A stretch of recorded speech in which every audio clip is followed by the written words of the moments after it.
ભાવનગરમાં થયેલા લઠ્ઠાકાંડ બાદ હવે અમદાવાદના નિકોલમાં ડિફેન્સના નામે સસ્તી બ્રાન્ડનો દારૂ તેમજ કેમિકલ અને ફ્લેવર ભેળવી મોંઘી બ્રાન્ડની દારૂના સ્ટીકર લગાવીને વેચવાના કૌભાંડનો નિકોલ પોલીસ અને સ્ટેટ મોનિટરિંગ સેલની ટીમે પર્દાફાશ કર્યો છે। નિકોલ પોલીસ સ્ટેશનની સર્વેલન્સ સ્ક્વોડની ટીમને એસએમસી તરફથી બાતમી મળી હતી કે અટલ આવાસ યોજનાના ગેટ પાસે સુનિલ માખીજા અને દિનેશ ઝંડાવાલા નામના શખ્સો બનાવટી અંગ્રેજી દારૂ તૈયાર કરીને છૂટકમાં વેચાણ કરી રહ્યા છે, જેના આધારે પોલીસે અહીં દરોડો પાડી સુનિલ માખીજાને દારૂની એક બોટલ સાથે ઝડપી લીધો હતો। ગુજરાતના વિવિધ પોલીસ એકમોમાં ફરજ બજાવતા કુલ 414 પોલીસ કર્મચારીઓની આંતર જિલ્લા બદલી કરવામાં આવી છે।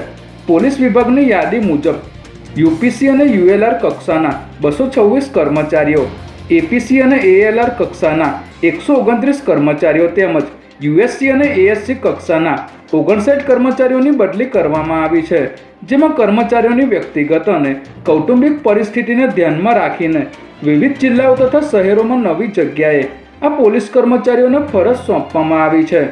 જાહેર થયેલી યાદીમાં અમદાવાદ, સુરત, વડોદરા, રાજકોટ સહિતના પોલીસ એકમોમાં ફરજ બજાવતા કર્મચારીઓની બદલીનો સમાવેશ થાય છે। સમગ્ર ગુજરાતને હચમચાવી મૂકનારા ભાવનગરના લઠ્ઠાકાંડની ગંભીર અસર હવે સુરતમાં પણ સામે આવી છે।